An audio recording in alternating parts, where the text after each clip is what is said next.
នឹងឯបងប្អូនថ្ងៃនេះមានសំណាញ់ជើងច្បាក់ចាស់ចាស់បាន2វងសម្រាប់ថ្ងៃនេះហើយអវ៉ាន់កំងដែលមួយគាត់ចូលកំងហ្នឹងក៏ហើយហើយអញ្ចឹងថ្ងៃនេះចេញសំណាញ់កំងខ្លះហើយនឹងជើងច្បាក់ចាស់ដែលចង់យកមកបង្ហាញជូនបងប្អូនសម្រាប់ជើងច្បាក់ចាស់ថ្ងៃនេះគឺខ្ញុំមានតែ2វងទេកាឡា2កាឡាដូចគ្នាចា9ហាត់1 8ហាត់1សម្រាប់សំណាញ់នេះគឺយើងធ្វើកាឡា2កាឡាស្មើខាងក្រោមខ្សែលេខ1ខាងលើសាច់0ចាវងដែលខ្ញុំកាន់បង្ហាញជូនបងប្អូននេះគឺ9ហាត់ចា5គីឡូជាងណាចាហើយសម្រាប់សំណាញ់នេះគឺប្រើលេខ1ក្រោមសាច់0លើកាឡា2កាឡាស្មើចា9ហាត់ហើយសម្រាប់បងប្អូនអ្នកដែលគាត់តាមដានเพจខ្ញុំក៏ដឹងហើយថានៅពេលដែលមានជើងច្បាក់ចាស់សាច់ថ្មីតម្លៃគឺខ្ញុំដាក់អត់ប្រែប្រួលទេចាសម្រាប់9ហាត់គឺតម្លៃ130,000 free ដឹកជូនមានថងមានឈ្នួលមានបោះចាជាប្រភេទជើងច្បាក់ចាស់សាច់ថ្មីបញ្ជាក់ជូនណាបងប្អូនកុំឲ្យច្រឡំណាមកទឹកសំណាញ់ផ្សេងជើងច្បាក់ចាស់សាច់ថ្មីតម្លៃផ្សេងសំណាញ់ទិញតម្លៃផ្សេងសំណាញ់កំងតម្លៃផ្សេងអញ្ចឹងនៅពេលដែលបងប្អូនចូលសួរព័ត៌មានតេតងនឹងសំណាញ់គាត់ជួយបញ្ជាក់តិចទៅសួរខ្ញុំប្រាប់ព័ត៌មានលម្អិតជូនគាត់កុំឲ្យពិបាកដូចថាសួរទៅអត់ច្បាស់ខ្ញុំក៏អត់ដឹងថាគាត់សួរពីអីគាត់ក៏មិនដឹងថាខ្ញុំនិយាយពីអីអញ្ចឹងណាចាអញ្ចឹងវងមួយនេះដែលខ្ញុំកាន់បង្ហាញវងមួយទៀតនេះគឺ8ហាត់ទេសម្រាប់អ្នកដែលគាត់ទៅរៀនបងថ្មីទាំងជើងទាំងសាច់5គីឡូចា8ហាត់ណាកាឡា2កន្លះក្រោមកាឡា2កន្លះខាងក្រោមខ្សែលេខ1ខាងលើសាច់0ចាណា8ហាត់អញ្ចឹងបើសិនអ្នកដែលគាត់ត្រូវការជើងច្បាក់ចាស់សំណាញ់ថ្មីតម្លៃរៀងធូរគាត់អាចមើលវងនឹងបានហើយសម្រាប់វងជើងច្បាក់ចាស់ហ្នឹងដូចខ្ញុំបញ្ជាក់ចឹងថាអត់សូវជាមានសបោទេយូរអាចចងបានមួយវង2វង3វងហ្នឹងគឺអស់ហើយតតែច្បាក់បានទៀតបានយើងបានយកមកចងទៀតអញ្ចឹងណាបងប្អូនចាអត់មានច្រើនវងទេអញ្ចឹងបើសិនជាបងប្អូនណាដែលគាត់មើលទៅត្រូវកាឡាត្រូវខ្នាតត្រូវគីឡូដែលគាត់អាចថានឹងគិតថានឹងត្រូវរបស់គាត់ហើយគាត់អាចធ្វើការកំងបានចាហើយបើសិនជាគេកំងហើយត្រូវការមានតែវគ្គក្រោយទៀតបានមានចាហើយសម្រាប់វងនេះគឺតម្លៃ130,000 free ដឹកជូនចាហើយវង8ហាត់5គីឡូនោះ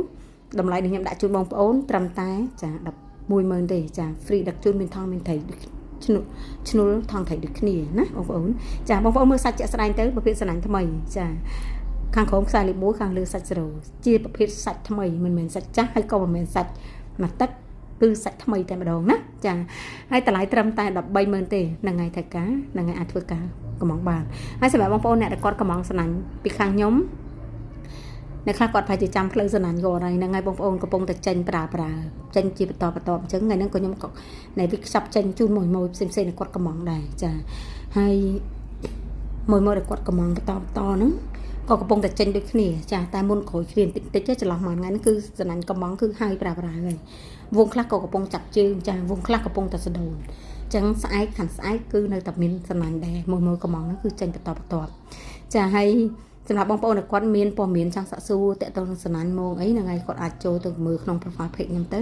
ចាបើសិនជាគាត់ចាប់អារម្មណ៍ពីឧបករណ៍ណាមួយចាជួយ screenshot ឬក៏ copy link ហ្នឹងដើម្បីបង្ហាញទៅថាគាត់ចាប់អារម្មណ៍អីមួយអញ្ចឹងណាចាប៉ុន្តែប្រភេទអីវ៉ាន់ដូចជាលបដូចជាអីក៏អត់ពិបាកទេព្រោះខ្ញុំមាន app សម្រាប់ដាក់តម្លៃនៅលើផ្ទាល់អញ្ចឹងបងប្អូនអាចចូលទៅមើលនឹងបានតែសម្រាប់ដូចសំណាញ់ដូចមើងអីពេលខ្លះដែលសារតែវាច្រើនប្រភេទខុសលេខខ្សែអញ្ចឹងពេលខ្លះខ្ញុំអត់តន់រាយមុខទំនិញនឹងបញ្ជាក់តម្លៃឲ្យច្បាស់បងប្អូនអាចសួរព័ត៌មានបានពិសេសគឺសំណាញ់តែម្ដងខុសលេខខ្សែក៏តម្លៃខុសគ្នាខុសទំហំហាត់ក៏តម្លៃខុសគ្នាខុសជើងគីឡូក៏តម្លៃខុសគ្នាដែរបងប្អូនណាចាអញ្ចឹងណែគាត់ឆាតសួរទៅដើម្បីឲ្យបានព័ត៌មានច្បាស់ហើយមុននឹងសួរនឹងគាត់ជួយបញ្ជាក់ខ្ញុំតិចទៅថាដូចថាសំណាញ់មានហាត់មានជើងគីឡូមានកាឡាមានលេខខ្សែដែរអញ្ចឹងណាចាអួនក៏ដូចគ្នាដែរអួនមានជាងមានជើងប្រយុងចាមានប្រយហ្នឹងហើយមានលេខខ្សែដូចគ្នាអញ្ចឹងកាលណាតម្លៃ